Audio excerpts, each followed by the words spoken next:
Good evening. Welcome to South Asia Newsline. I'm Lipakshi Khurana. Here are the top stories we're tracking for you on Wednesday, the 13th of April. Rising temperatures give tough time to people in India.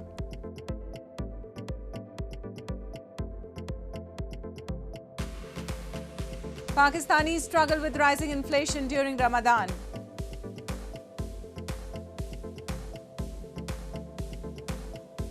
And Sri Lanka PM offers protesters talks as opposition eyes no confidence vote. And now for all the details. Soaring temperatures are giving residents in parts of northern and eastern India a tough time already, as sweltering heat wave conditions are expected to intensify in the coming days. People are consuming juices, fruits and ice cream as they try to beat the rising mercury levels. People in parts of India reeled under scorching heat on Wednesday, with the mercury hovering around 37 to 41 degrees Celsius in some areas.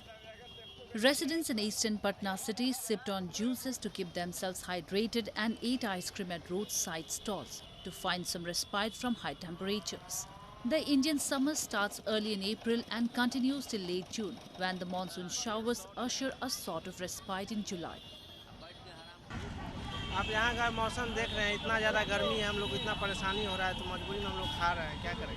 राहत मिलता है थोड़ा सा, उतना तो नहीं है, इतनी बड़ी गर्मी में इतना छोटा आइसक्रीम से क्या होगा?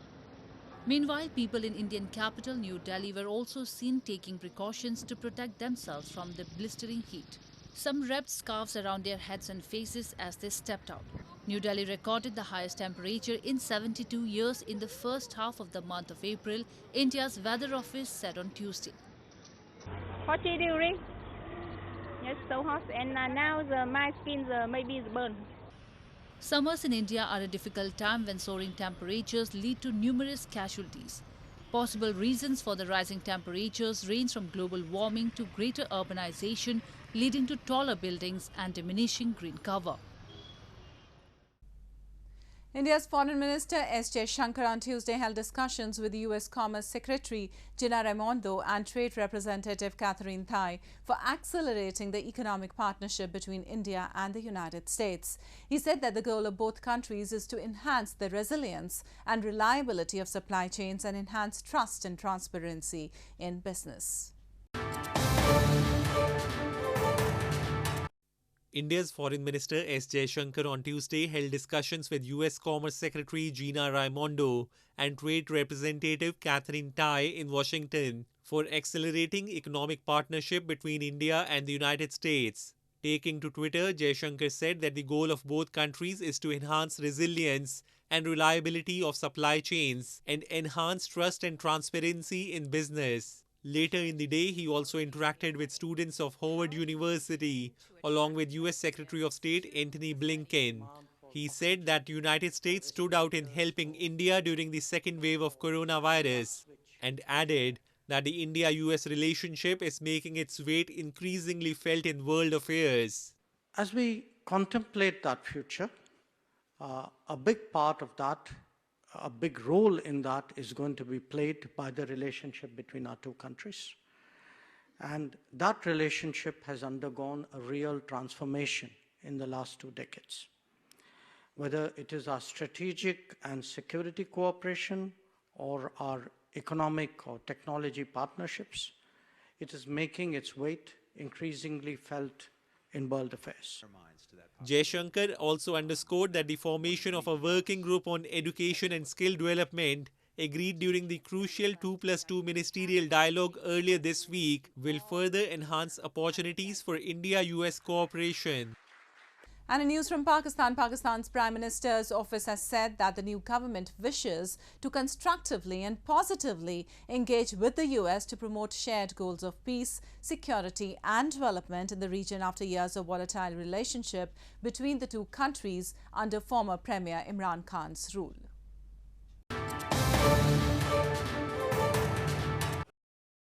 Pakistan Prime Minister Shehbaz Sharif's office has said the new government wishes to constructively and positively engage with the United States to promote shared goals of peace, security and development in the region. The statement added that Pakistan looks forward to deepening its important relationship with the US based on the principles of equality, mutual interest and mutual benefit. The statement from Prime Minister's office came in response to the White House statement on the charge of guards in Pakistan. White House Press Secretary Jaishankar had earlier said that a democratic Pakistan was critical to US interests. Shehbaz was sworn in as the Prime Minister on Monday, following the successful ouster of Pakistan Tehreek-e-Insaf chairman Imran Khan through a no-confidence motion, making him the first premier to be ousted through the democratic process. Ties between Washington and Islamabad touched a new low after former Prime Minister Imran Khan accused the US of conspiring to dislodge his government, the allegation denied by Washington. Meanwhile, in response to a congratulatory tweet by Indian Prime Minister Narendra Modi on Tuesday, Sharif called for securing peace and focusing on socio-economic development of the people. He, however, emphasized that peaceful settlement of outstanding disputes, including Jammu and Kashmir, is indispensable. Sharif, the younger brother of former three-time Prime Minister Nawaz Sharif, in his inaugural speech on Monday said he wanted good relations with India, but it cannot be achieved without the resolution of the Kashmir issue. Ties between the two arch-rivals deteriorated after New Delhi announced withdrawing the special powers of erstwhile Jammu and Kashmir state and bifurcating it into two union territories in 2019. This move outraged Pakistan, leading to downgrading of diplomatic ties. India has long accused Pakistan of aiding and infiltrating terrorists from across the border to foment violence in the region. Pakistan, however, denies the charges.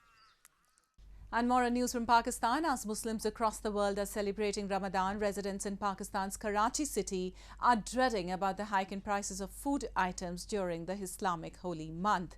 Ramadan may be a month of fasting, but for many Muslims, it also involves a gastronomical feast.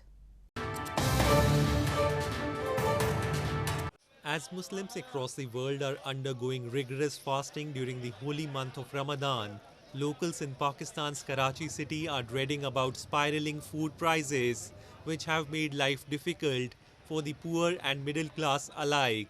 Ramadan may be a month of fasting, but for many Muslims, it also involves a gastronomical feast.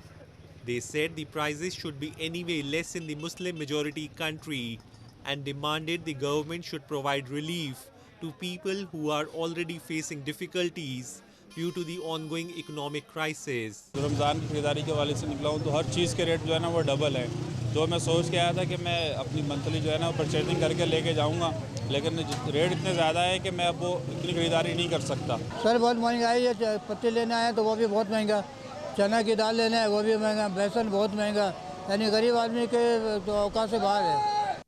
Meanwhile, newly elected Prime Minister Shehbaz Sharif on Tuesday decided to form the National Economic Council to be comprised of independent financial experts and issue directives for formulating financial proposals on an emergency basis, his office said. Former Finance Minister and PMLN leader Miftah Ismail on Tuesday said that Pakistan's deficit stood at Rs 5,600 billion as he slammed the ousted PTI-led government for pushing the country towards economic turmoil. And a gang rape survivor from Pakistan-administered Kashmir has made an emotional appeal to Indian Prime Minister Narendra Modi for shelter and protection. In a video message, she said she has been running from pillar to post to seek punishment for those involved in the heinous crime in 2015. But to her dismay, she has only got a humiliating response. She added her family faces a threat to their life. Many rape survivors and their families in Pakistan-administered Kashmir are afraid to come forward to publicly confront perpetrators because they fear being shunned by their community. मुझे जो है पाकिस्तान के ज़ेर इंतज़ामिया जम्मू कश्मीर की police ने, यहाँ की governments ने और यहाँ की अदालतों ने इंसाफ फराहम नहीं किया, तो इसलिए जो है मैं आज अपने इस वीडियो पैगाम में prime minister of India Modi ji से ये अपील करना चाहती हूँ कि वो हमें हमारी रियासत में आने की इजाज़त दें। मेरे बच्चों की जानों को ख़तरा है।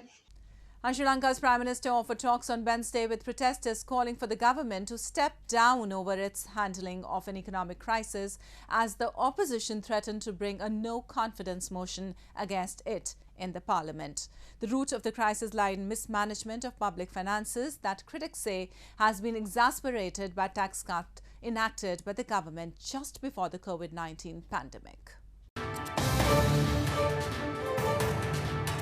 Sri Lanka's Prime Minister Mahinda Rajapaksa offered talks on Wednesday with protesters calling for the government to step down over its handling of an economic crisis as the opposition threatened to bring a no-confidence motion against it in Parliament.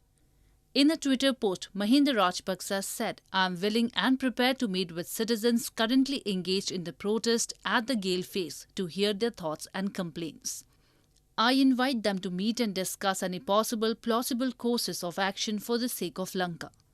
The island nation of 22 million people is in the throes of its worst financial crisis since independence in 1948, with a foreign currency shortage stalling imports of fuel and medicines and bringing hours of power cuts a day. Thousands of people have taken to the streets, many staging a sit-in in the commercial capital Colombo to denounce the government led by President Gotabaya Rajapaksa and his elder brother Prime Minister Mahinda Rajapaksa. Some of the protesters at the tent encampment, which has been growing over recent days with food stalls, medical facilities and 4 charging stations, said this week they would only leave if the Rajapaksa stepped down. Sri Lanka is due to begin negotiations with the International Monetary Fund (IMF) next week for a loan program, after months of delay as the crisis worsened.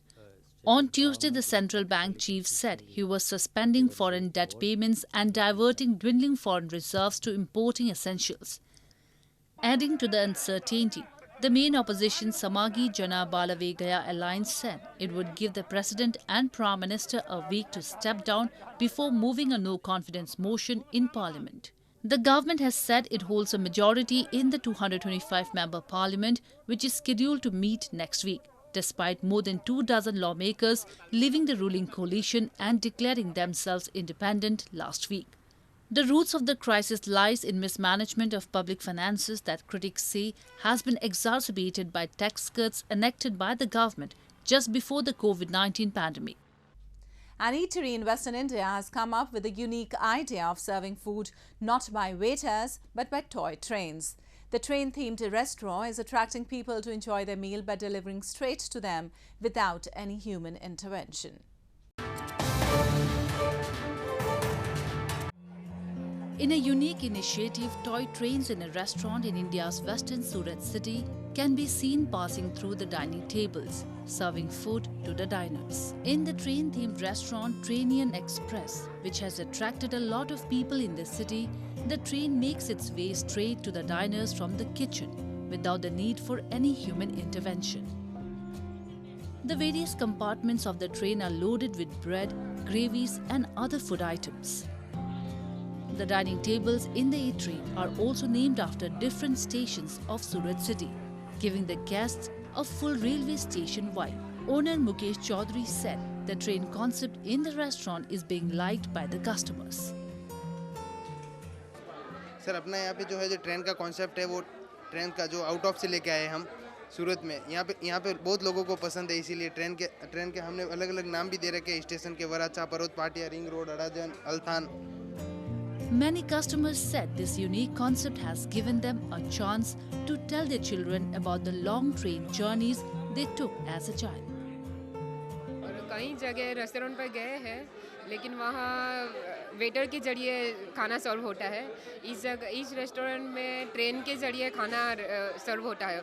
वो बात हम लोगों को अच्छी लगी. और train तो सबने देखी होगी, बैठे होंगे, लेकिन ये खाने का ये तरीका बहुत अच्छा लगा. मेरे को भी अच्छा लगा और मेरी बच्ची को भी.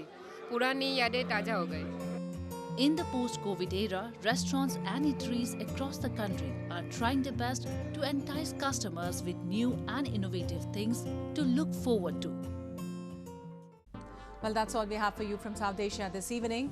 Now our viewers can watch the show on SouthAsiaNewsline.com. You can also visit us on Facebook.com/SAsiaNewsline and follow us on Twitter @SAsiaNewsline. That's all in tonight's edition. We'll see you same time tomorrow.